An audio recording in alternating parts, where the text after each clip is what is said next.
This is a download from BBC London 94.9.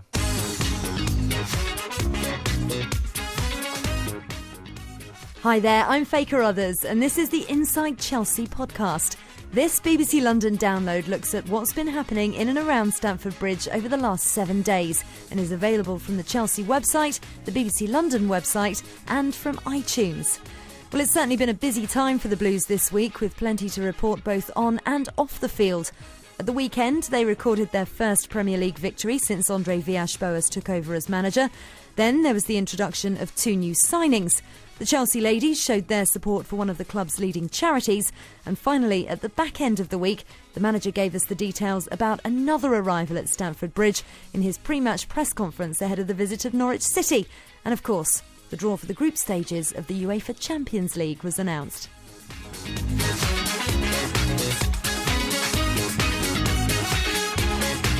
So, Chelsea recorded their first win of the new campaign when they defeated West Bromwich Albion by 2-1 at Stamford Bridge. The Baggies made Chelsea work hard for the victory, going 1-up early in the first half, but 2 second-half strikes from Nicolas Anelka and Florent Malouda sent the Blues fans home contented, and the same went for the boss. Yeah, it's a win. It doesn't count 3 points. It's a win, and we worked hard to get it. So it's very, very valuable in a group sense. In the sense of the effort put through from the boys in the second half. We assumed the mistakes we did in the first half, but we transformed ourselves for the second half. So that's the positive signs we need to get. Of course, we are looking for overall performance in 90 minutes, but we are getting there, and it was important for us to get these 3 points. It was a very positive ending to the afternoon for you, but not such a positive start to the match. Yeah, I mean, these things happen, and I think the only thing you cannot do is let the emotions of the public take control of the game, which I think it happened. Anxiety of the public went into players' anxiety, and it doesn't help. I mean, we need full support to take this adventure through, and in the second half we managed to keep the emotions down, be more clarity and have a little bit more clarity when we had the ball, and we managed to get the 2 goals we needed to change the result. You mentioned the crowd, they were very anxious. It did look as though it took the team quite a while to find a rhythm today. The rhythm came in the second half, but it looked like it was hard work out there. Yeah, I think there's no easy games. I mean, I think you have to be fair that This West Brom team is the same team that last week played against Man United, and only lost the game in the 10 minutes in the final 10 minutes. So it's a team that is of course with 2 defeats, but is also showing good signs. And we have to praise the opponent, but we have to praise our own effort for the way we managed to get the result back. You were quick and you were decisive in making changes today to try and change the outcome of the game. Florent Malouda, the first substitute to come on before half-time. He obviously had a major impact as the afternoon went on. Was that purely a tactical decision at that time to take Kulu off? No, I mean, I think in our 4-3-3 we need some width, and it wasn't working. Not because of Kulu, the team wasn't finding the width necessary. So we just thought of trying something different, maybe surprise the opponent, and that's what happened. To be fair, in the first minutes when we made the change, it was difficult for us to get that link up correctly. But the players were able to put on the show for the second half, and it was pretty good because we had a lot of chances. You've got a very strong squad. It's clear that you've been looking to add to that again. Is there any more news that you can tell us on possible acquisitions at the moment? I think there will be official news unveiled when the club decides, and whatever we do, if we do anything. And finally, how do you reflect on your first home match here at Stamford Bridge? I mean, it was a very warm welcome for you. It was an emotional game. It was just that. Very, very happy, and everybody is happy to get the 3 points. We thought we deserved it already in the Stoke game for our second half. we were very, very unlucky. One man making a rare Premier League appearance was goalkeeper Enrique Hilario, who was starting in place of the injured Petr Cech. He agreed with his boss that the team certainly improved in the second half. Yeah, we didn't have the first half that we were expecting. We're training away in a different way that we have played the first half here.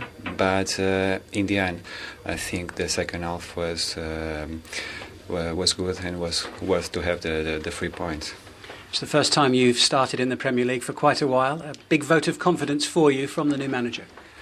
Yes, it is, but it's not about the game. It's about the work that we do every day. We work all together, and the manager tries all the time, to get everyone involved, and everyone in the squad knows that we are all important, and we are all together, and looking forward, to play all the games and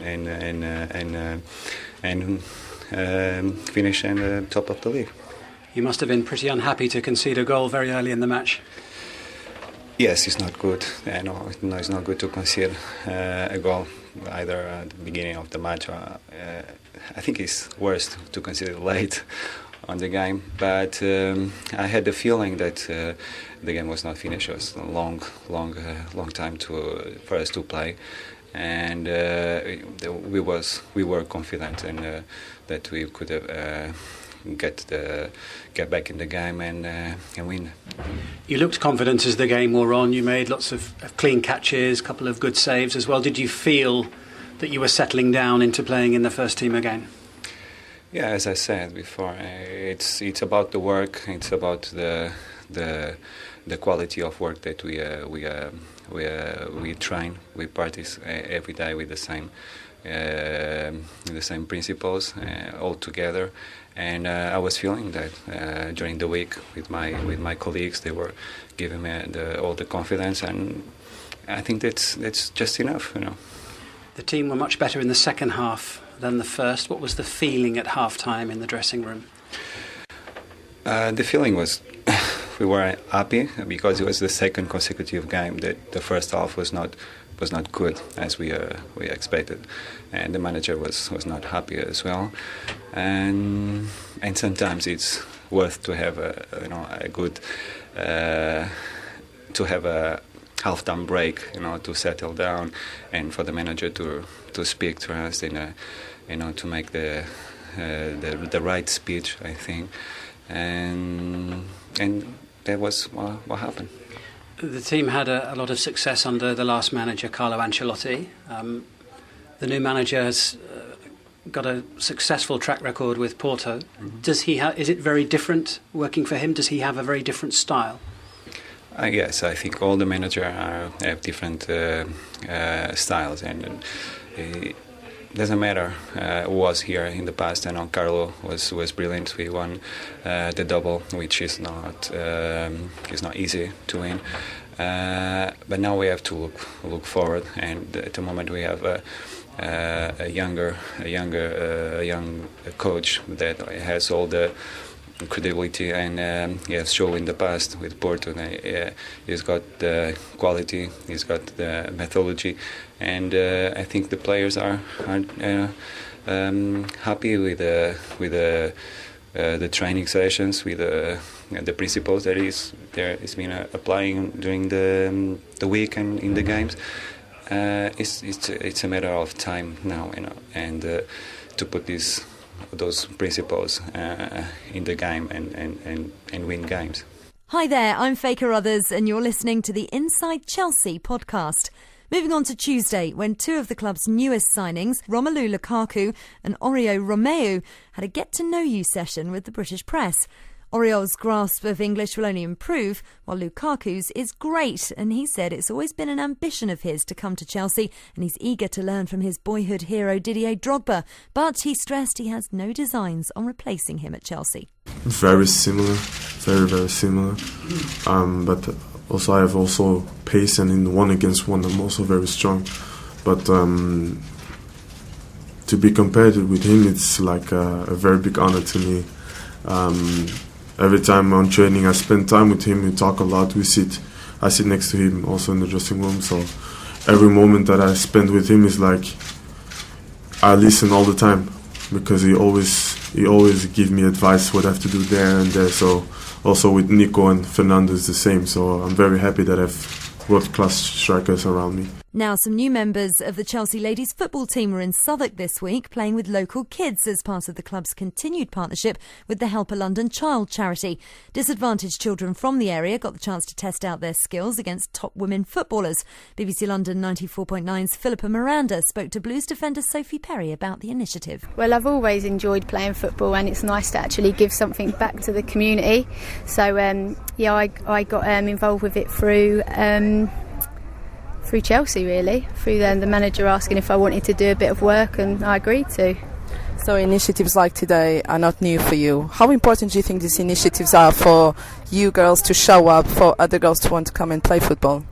Well, the women's game is growing, so it's nice to come down here and see girls getting involved, but also it's nice to give back to the community. Like, I know on my behalf and on the ladies, it's nice to come down and show our faces and to support the charity and to support this event. Have you seen any real talent today? Anyone I should be looking out for? Well, I just did a demonstration, and the goalkeeper kept saving my shots, so I think it's Peter Cech in disguise. I think they're trying to trick me there. Going back to first Women's Super League, what are your thoughts on that? The Women's Super League has been great. Like, I've enjoyed it. I know all the other girls have enjoyed it, and not only that, but it's brought awareness to the game. Like, there's so many people coming to watch the game. There's so many more fans.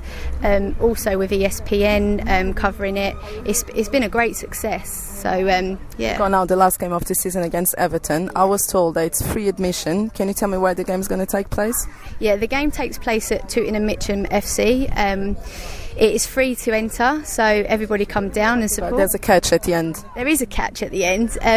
When you leave, you can give how much you think the game was worth. So if you don't think it was worth anything, you don't have to give anything. If you think it was worth £2, you can give £2. It's totally up to you.